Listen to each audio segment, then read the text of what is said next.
Saat dunia terasa dingin, mari kita jadi angin yang menghangatkan dan menuntun menuju damai yang dirindu, menanti destinasi abadi.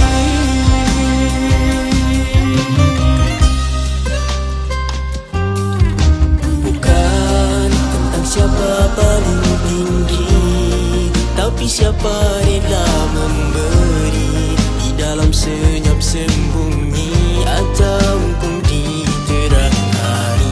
Mari saling mengasihi tanpa pandang warna dan rupa, kerana cinta sejati